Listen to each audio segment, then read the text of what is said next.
सीधा आते हैं आज की वीडियो की तरफ, जहाँ पर गाइस अभी हम देखते हैं शाओलिन को जिसकी की फट रही थी, जिसकी की जो कि गाइस फूल गया था उस एनर्जी की वजह से, जो कि उसने एसेंस ब्लड लिया था, एंशिएंट फोनिक्स एसेंस ब्लड। और गाइस अभी के लिए शाओलिन की हेवनली फ्लेम से शाओलिन ने वो 3 ब्लड ड्रॉप तो निकाल लिए थे, लेकिन गाइस जो चौथा ब्लड ड्रॉप था उसकी एनर्जी शाओलिन की बॉडी में हर तरफ फैल गई थी। और अभी के लिए लिन जैन वो शाओलिन का एक्सप्रेशन देखकर कहता है कि बाकी सब तो ठीक है, लेकिन इस लड़के के एक्सप्रेशन ये इस तरह से पेनफुल क्यों होते जा रहे हैं। जिसके साथ गाइस मोकिंग नुआन वो कहती है कि अभी के लिए शाओलिन है एक ह्यूमन और इस बगैरत ने ले लिया है हेवन डीमन फोनिक्स ट्राइब के किसी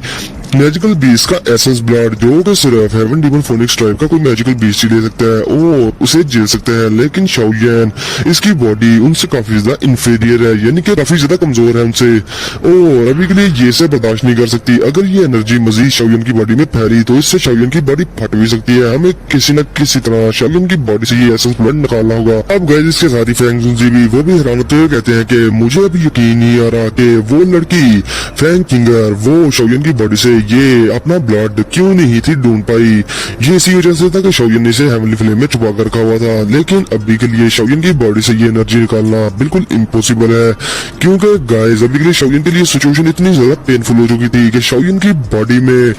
दरारें आ रही थी और शाओलिन दर्द के मारे करा रहा था। और वो कहता है कि डैमेट अभी के लिए मेरी ये सिचुएशन बहुत ज्यादा खराब है, मैं करूँ क्या। लेकिन गाइस इसके साथ ही शाओलिन अपने दिल में उस एंशिएंट ब्लड को गाली देते हुए कहता है कि अभी के लिए मुझे ऐसा नहीं लगता कि मैं तुम्हें सबजू नहीं कर सकता।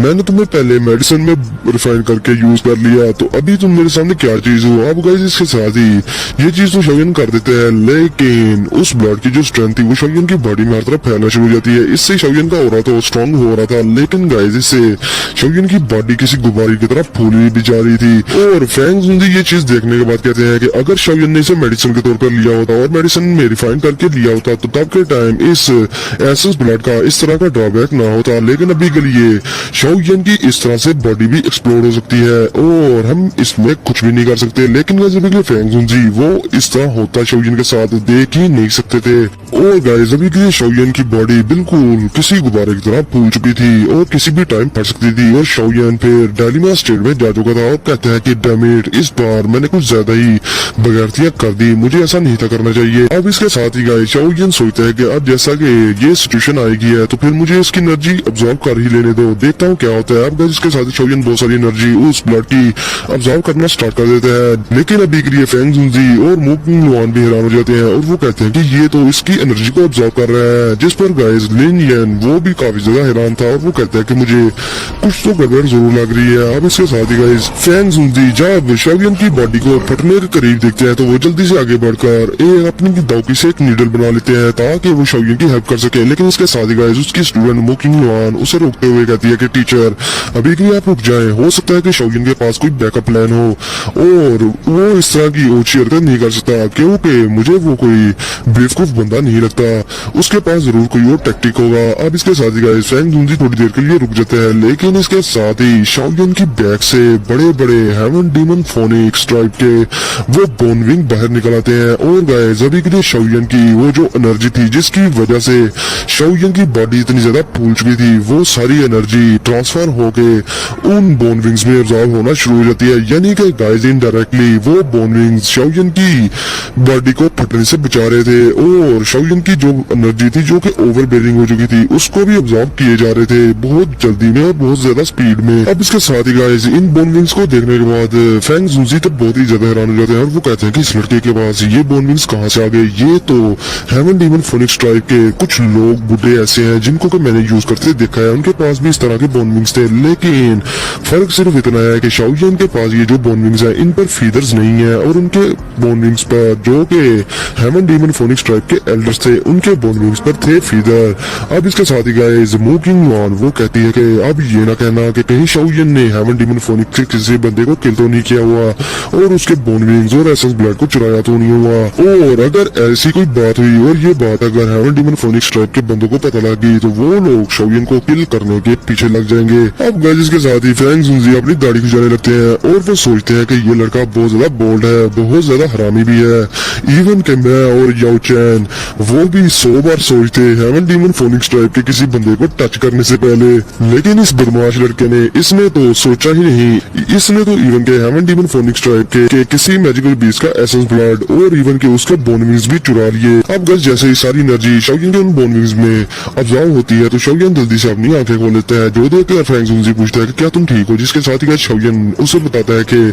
हाँ अभी के लिए मेरी वजह से परेशान होने के लिए सॉरी, मुझे नहीं था पता कि इस तरह से मसले खड़े हो जाएंगे मेरी वजह से। अब इसके साथ ही गाइस शाओयन अपने मुंह पर हाथ रख लेता है, लेकिन गाइस वो उस चीज को नहीं रोक पाता और एट द एंड शाओयन दो जोरदार चीख मारता है जिसमें से गाइस फोनिक्स और ड्रैगन की दाढ़ निकलती है। अभी के लिए फैंग जुनजी उनका भी दिल काम सा जाता है ये आवाज सुनने के बाद, और वो कहते हैं कि फोनिक्स क्राई और ड्रैगन रेयर ये तो बहुत ही ज्यादा रेयर है इस वर्ल्ड में, और ये दाऊ टेक्निक ये तो एक सोनिक वेव दाऊ टेक्निक है, और मैं हैरान हूँ शाओयन कि तुम्हारे पास ये दोनों है। अब इसके साथ ही शाओयन समझ जाता है कि वो जो ड्रैगन रोड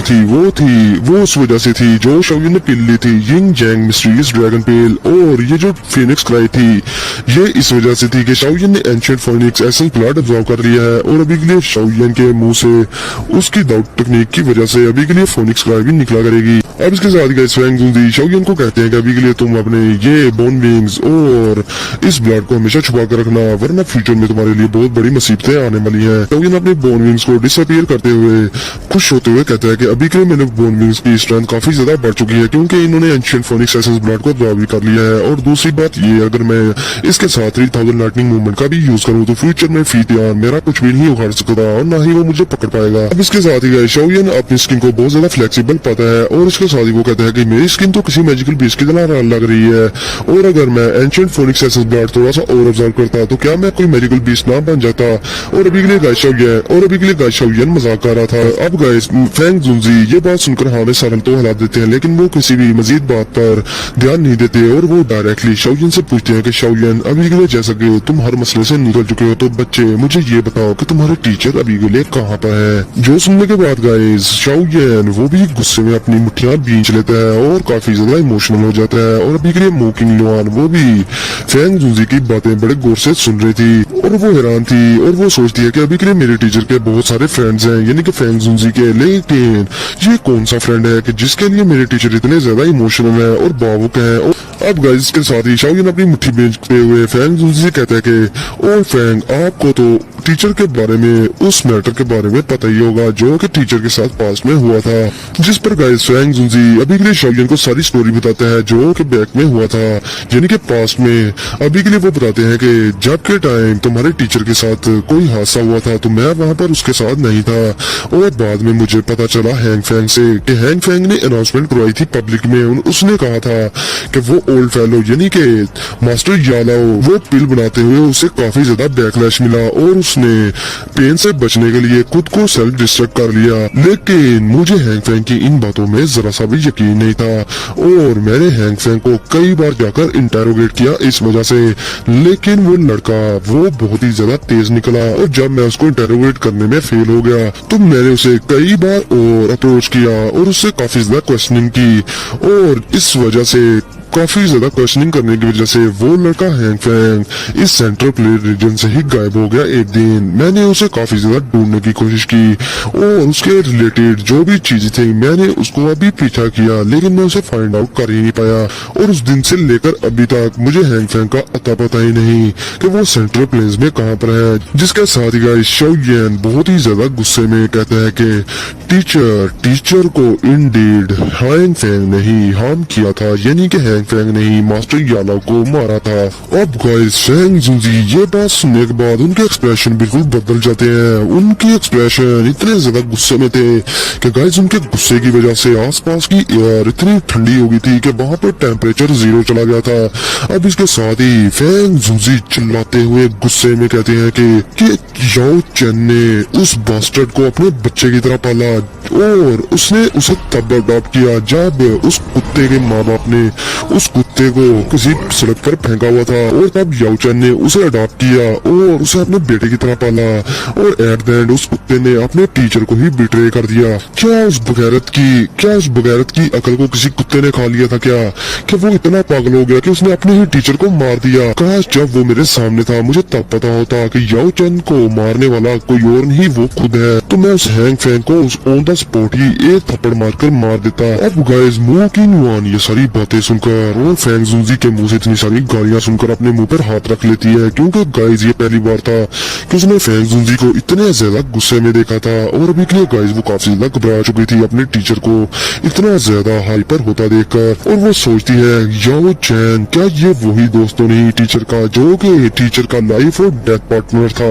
और हमेशा टीचर की हेल्प की थी इस बंदे ने। और ये तो फॉलिंग स्टार पवेलियन का प्रीवियस पवेलियन चीफ भी है, याओ जुंजी यानी कि याओचन। अब गाइस इधर शोगन भी बहुत ज्यादा हैरान होता है कि उसके टीचर मास्टर यालाओ पवेलियन चीफ भी रह चुके हैं। तो फिर मिलते हैं आप लोगों से नेक्स्ट वीडियो में, तब तक के लिए अपना और अपने पैरों का बहुत सारा ख्याल रखें।